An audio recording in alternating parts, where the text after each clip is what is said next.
Job security? Let's get real. That expired years ago.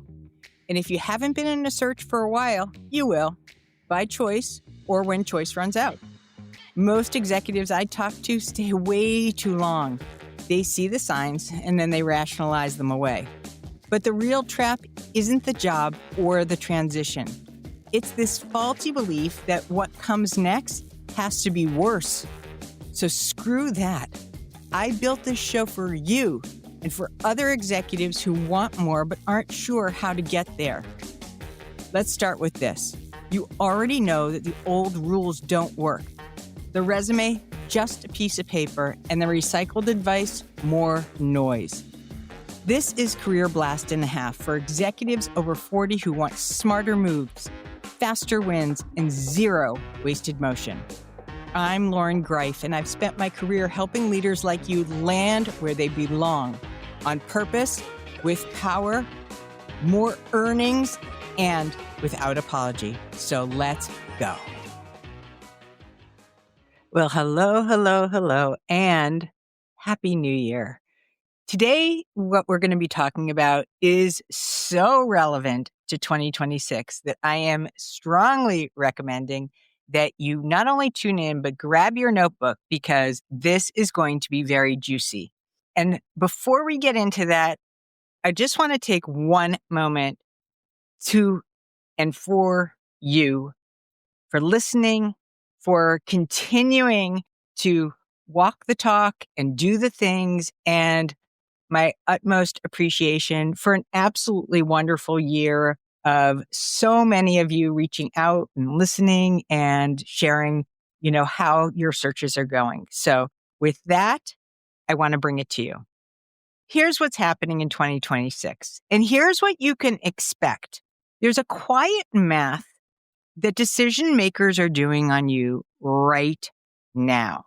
The hiring market didn't bounce back in 2026. It shifted. And if you're an executive in transition right now, what am I going to tell you? Using the same strategy, playbook, whatever you want to call it from 2024 or even 2025 is like bringing a dull knife to a precision game. So today I'm going to break down exactly what has changed and what it means for you and how to position yourself as a strategic hire for companies who are actually willing to pay for that.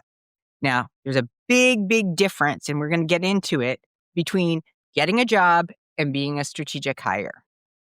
So what I want to explain first is 2025 ended with a cooled labor market. Unemployment crept up. Job creation slowed down, and hiring got measured and cautious, which is corporate code for it got nervous. Boards got spooked, but budgets were tight, and every executive hire started getting scrutinized like a capital expenditure instead of a talent decision. So if you were in 2025 and went through multiple rounds of interviewing, you felt it. The ghosting, the endless interview loops, the roles that disappeared in mid-process, you're not imagining things. The market was contracting. And here's what a lot of people expected. 2026 will be the bounce back year, but it's not. Here's what it looks like, at least for the first half, and then we'll move on from there. The first half of 2026 will look uncomfortably slow. Openings are steady, but they're not surging. Employers are pickier than ever, and white-collar roles that used to be safe, they're under pressure in these three directions: AI, cost-cutting, and efficiency mandates. So what does this actually mean for you in practice? Every hire now has to clear a higher bar. Not just can we afford another person, but will this one leader move the needle on revenue or AI adoption or transformation over the next 12 to 24 months? So think of it like this. The shift is from headcount to precision. And companies are being told by their boards and by their investors, by the market, to hire for skills, for strategy, and for precision, not for coverage. The translation here is they're saving external searches for roles that are going to reshape the business. Internal roles, yes, they can move a lot easier. But these kinds of roles, the strategy roles, the culture roles, the digital capabilities roles, that's the stuff that really compounds. And that's the stuff that they're going to have a high bar for. Everything else, they're pretty much handling with upskilling and some internal mobility, fractional talent, and workarounds. If you are an external candidate right now, you are competing against fewer seats.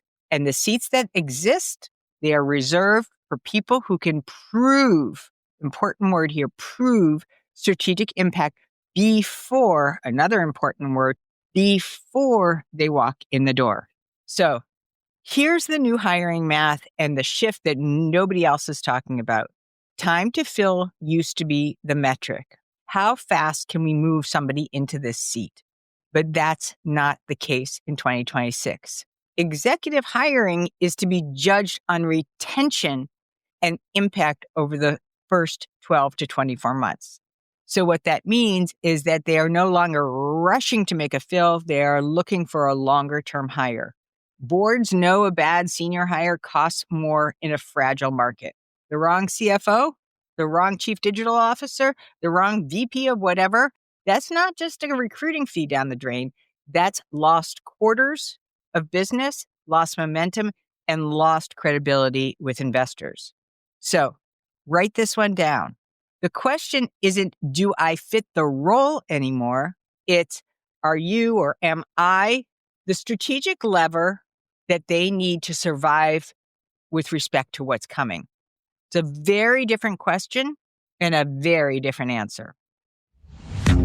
I am blowing the lid off of our best kept secret, our 30-day blast program. Yeah, you heard it. 30 days. We have seen so much success for this program that past clients have landed in that 30 days and increased their compensation 40, 50, 60, 70, 80, over 100%. Now, not everybody lands and earns that much in 30 days, but my point is it prepares you. And in 30 days, if you're not out of there with a changed mindset and changed, clear and simple ways to be able to navigate the market this year, then we'll gladly refund your misery and you can go back to applying now. Check out the link below for the next 30-day blast, and we would love to have you there because we live for your success, and that's what's really important. See you then. I'm going to give you a little story about one of our recent clients and what it is that she did to demonstrate this strategic hire. So first and foremost, I'm not going to use her real name, obviously. We'll just call her Karen.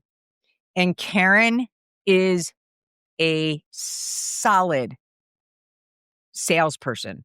She knows how to commercialize some of the hardest products to sell.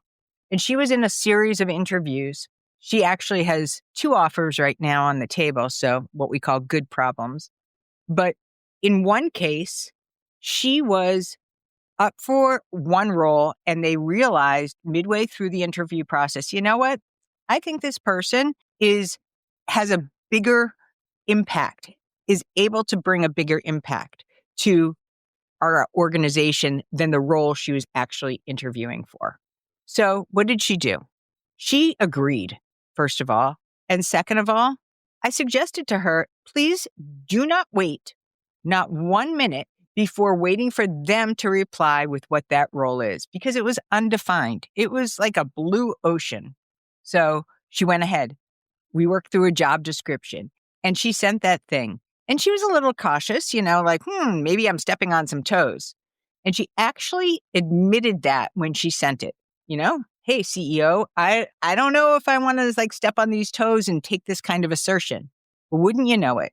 He came back and said, that's how I get things done. As a CEO, sometimes I have to step on toes.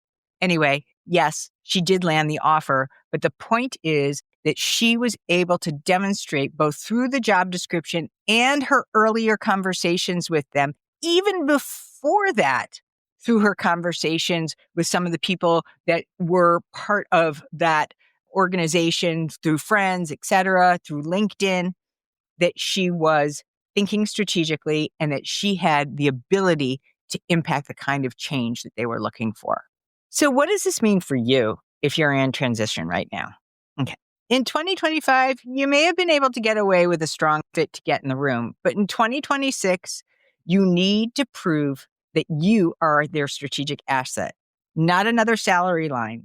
Here's what you need to do. So again, grab that pen.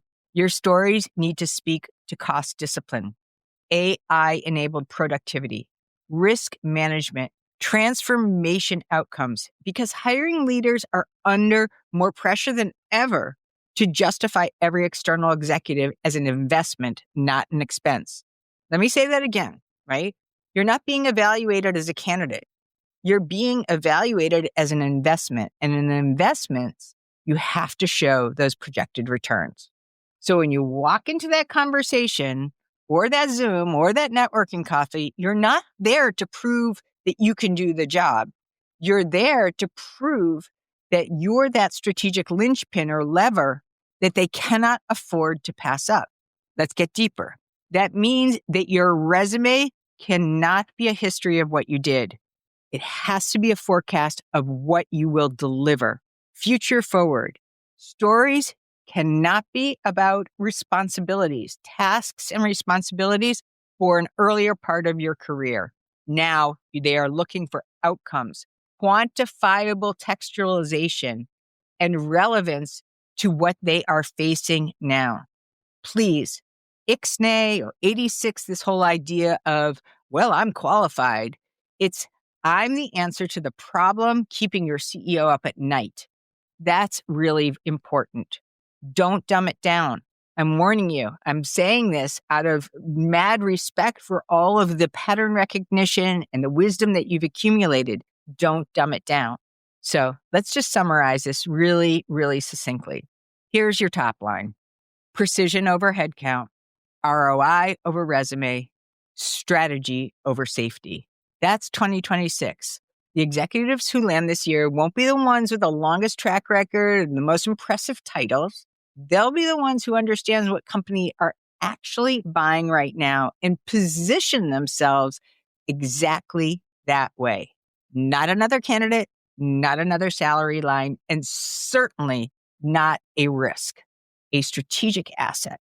And if you're leading with your experience instead of your impact, my goodness, it is time to sharpen your tools. The market will not wait for you to catch up. So that's it today. And that's the news that you need to hear for 2026. If this episode hit home for you, share it with someone in your network who needs to hear it. And if you're ready to stop grinding and start positioning yourself as that strategic hire that companies are actually looking for, you know where to find me. Thank you for listening and thank you for trusting me. Here's to a sharper, more strategic 2026. Can't wait to see you and talk soon. Bye-bye. Thank you for joining today. We appreciate your listening ears. Big time. We ask this: use these tools, not tomorrow, right now, and share them by spreading the love, leaving us a rating and subscribe so you don't miss the next career blast in a half. Most of all, thank you for you.